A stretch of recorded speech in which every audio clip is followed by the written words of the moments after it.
चलें दोस्तों, ओएससीपी जो है ना, इस सर्टिफिकेशन के बारे में बात करते हैं। ओएससीपी क्या होता है जी, और हम जो है इसकी प्रिपरेशन कैसे कर सकते हैं। सबसे पहले हम जो है ना इसका ओवरव्यू देखेंगे, उसके बाद जो है ना ओएससीपी क्या होता है, उसके बाद कोर्स की रजिस्ट्रेशन हम कैसे कर सकते हैं, इसके प्री रिक्विजिट्स क्या हैं जी, उसके बाद जो है ना वो कोर्स जो है ना इसमें क्या क्या शामिल होता है।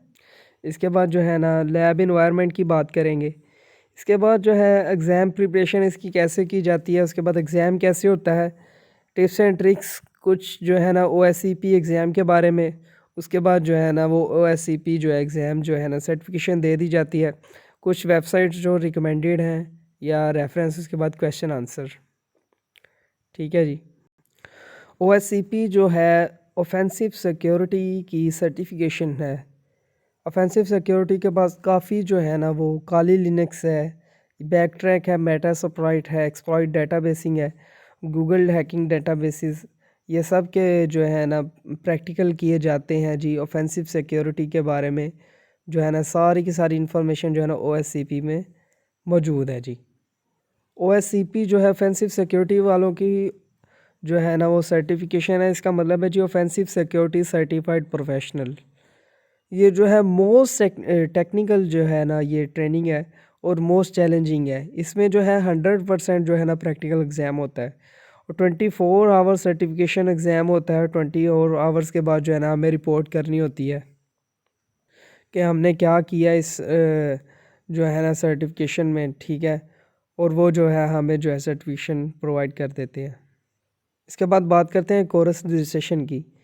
कोर्स रजिस्ट्रेशन में जो है ना वो हम जो है ट्रेनिंग लेते हैं इनसे 30 डेज़ की। अगर हम लैब की एक्सेस लेते हैं प्लस सर्टिफिकेशन जो है ना हम करते हैं तो हमारे 800 जो है ना वो यूएसडी यानी कि यूनाइटेड स्टेट डॉलर जो है हमारे लगते हैं। उसके बाद जो है 60 डेज़ लैब होती है। 60 डेज़ लैब अगर लेते हैं तो आपके $1000 लेते हैं आपसे। ठीक है, चार्ज करते हैं। अगर आप 90 डेज़ लैब देना चाहते हैं तो आपसे $1150 चार्ज किए जाते हैं। अगर आप सिर्फ लैब एक्सेस जो है करना चाहते हैं और जो है 90 डेज़ की एक्सटेंशन चाहते हैं तो आपसे $600 तक चार्ज किया जाता है। इसके बाद ये सारे जो है ना वो आपको जो है ना आपने जो जो करना है उससे जो है ना चार्ज किए जाते हैं। ट्रेनिंग आपको दी जाती है, उसके बाद लैब की एक्सेस दी जाती है। वही जो है ऑफेंसिव सिक्योरिटी वाली वेबसाइट पे आप जाते हैं, वहाँ पे रजिस्टर करते हैं। उसके बाद बात करते हैं कोर्स रजिस्ट्रेशन की। कोर्स रजिस्ट्रेशन जो है वो ईमेल एड्रेस के ज़रिए जो है ना की जाती है। ठीक है, आपके पास जो है ना नॉन फ्री ईमेल एड्रेस होना चाहिए। ठीक है, if you do not have an email address जो है ना we are legally oblige to obtain an scanned ID. ठीक है, आपके पास कोई आईडी होनी चाहिए। ठीक है, ईमेल नहीं है तो आपके पास कोई आईडी होनी चाहिए। पासपोर्ट जो है ना लाइसेंस नंबर होना चाहिए, प्रूफ होना चाहिए आइडेंटिटी का आपके पास। फ़ोटो जो है ना नेम और आपका एड्रेस जो है ना वो एप्लीकेशन पे जो है ना होना चाहिए जब आप अप्लाई करेंगे। अगर आपको ज़्यादा इन्फॉर्मेशन चाहिए तो आप जो है ना नीचे दी गई वेबसाइट जो है ना offensivesecurity.com पे जा सकते हैं, वहाँ आपको सारी की सारी इन्फॉर्मेशन मिल जाएगी। इसके बाद जो है ना वो कोर्स प्री रिक्विजिट्स हैं।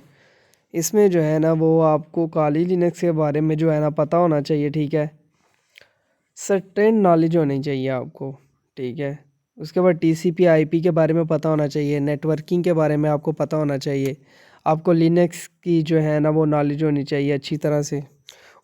और आपको जो है इसके बाद बैश स्क्रिप्टिंग आनी चाहिए। ठीक है, और लैंग्वेज पाइथन या पर्ल में से कोई एक आनी चाहिए। आप जो है इतना आना चाहिए कि आप जो है स्क्रिप्टिंग में कंफर्ट हों। ठीक है जी। उसके बाद आपको लिनक्स और विंडोज़ कमांड के बारे में जो है ना अच्छी तरह नॉलेज होनी चाहिए। असेंबली लैंग्वेज और डिबगर के बारे में पता होना चाहिए। ठीक है जी। इसके बाद कोरस में क्या क्या होता है जी। कोरस में जो है ना वो आपको पेनिट्रेशन टेस्टिंग के बारे में बताया जाता है। ठीक है, उसके बाद जो है ना वो काली लिनक्स का सारा का जो है ना टूल्स वगैरह इनका इन्वायरमेंट जो जितना भी है काली लिनक्स का वो सारा बताया जाता है। उसके बाद इसेंशियल टूल्स हैं जितने उसमें उन सब के बारे में इंफॉर्मेशन दी जाती है। उसके बाद इंफॉर्मेशन गैदरिंग के बारे में बताया जाता है। उसके बाद एक्टिव इंफॉर्मेशन गैदरिंग के बारे में बताया जाता है। वल्नरेबिलिटी स्कैनिंग कैसे की जाती है। इसके बाद जो है ना एक्सप्लॉइट्स पे कैसे काम किया जाता है, फाइल कैसे ट्रांसफ़र की जाती हैं, प्रिविलेज जो है ना एक्सलेशन कैसे की जाती है, क्लाइंट साइड अटैक्स कैसे किए जाते हैं, वेब एप्लीकेशन अटैक्स कैसे किए जाते हैं, पासवर्ड को कैसे जो है ना हम तोड़ सकते हैं। इसके बाद जो है ना पोर्ट को रीडायरेक्ट कैसे किया जाता है, टनलिंग कैसे की जाती है, मेटा सैटेलाइट का सारा फ्रेमवर्क जो है ना वो आपको बताया जाता है, बाईपास कैसे किया जाता है एंटीवायरस सॉफ्टवेयर को। उसके बाद जो है ना वो पेनिट्रेशन टेस्ट जो है ना कैसे ब्रेक डाउन किया जाता है। इन सब के बारे में जो है ना आपको जो है ना नॉलेज होनी चाहिए। इसके बाद लैब इन्वायरमेंट है, आपको जो है ना लैब प्रोवाइड की जाती है, वीपीएन जो है ना वो आपको प्रोवाइड किया जाता है। ठीक है, अगर आप वो एससीपी कर लेते हैं तो आपकी जो है ना बड़ी जो है ना जॉब्स भी और जो है ना सिक्योर हो जाती है मार्केट में। इसके अलावा जो है ना वो हाई स्पीड इंटरनेट आपको चाहिए होता है एग्ज़ाम के लिए। ठीक है, और जो है ना कुछ बेसिक्स अगर आपको नॉलेज चाहिए तो आप इन वेबसाइट से ले सकते हैं। इसके बाद जो है ना वो आपका एग्ज़ाम जो है मैंने आपको बताया 24 आवर्स का एग्ज़ाम होता है प्रैक्टिकल। आपको जो है ना 5 मशीन दी जाती हैं। ठीक है, आपने जो है ना वो कंप्रोमाइज़ करनी होती हैं। ठीक है, आपको जो 100 पॉइंट्स मिलते हैं, 100 पॉइंट्स में से आपने 70 जो है ना पास होने के लिए जो है ना लेने पड़ते हैं आपको। एग्ज़ाम की रिस्ट्रिक्शंस में जो है ना वो ये है कि आप जो है ना वो यूज़ नहीं कर सकते जो है ना एग्ज़ाम में स्पूफिंग जो है ना आईपी एड्रेस, एआरपी, डीएनएस, एनबीएनएस जो है ना वगैरह कमर्शियल टूल्स जो है ना आप नहीं यूज़ कर सकते। मेटासप्लाइट प्रो या बर्ड प्रो जो है ना आप यूज़ नहीं कर सकते। ऑटोमेटिक एक्सप्लॉइटेशन टूल्स नहीं आप इस्तेमाल कर सकते। एसक्यूएल जो है ना निंजा या एसक्यूएल मैप या डेटाबेस जो है ना ऑटो पीडब्ल्यूएन, मास वल्नरेबिलिटी स्कैनर जो है ना आप यूज़ नहीं कर सकते इसमें। इसके बाद जो है ना आप जो है ये मेटासप्लाइट जो है ना यूज़ कर सकते हैं, मेटासप्लाइट प्रो नहीं आप इस्तेमाल कर सकते। ठीक है जी। इसके बाद जो है ना कुछ टिप्स एंड ट्रिक्स हैं वो एससीपी एग्ज़ाम को क्रैक करने के लिए। सबसे पहले तो आपको जो है ना अपने टाइम मैनेजमेंट की जो है ना परवाह करनी है कि आपका टाइम जो है ना बच जाए।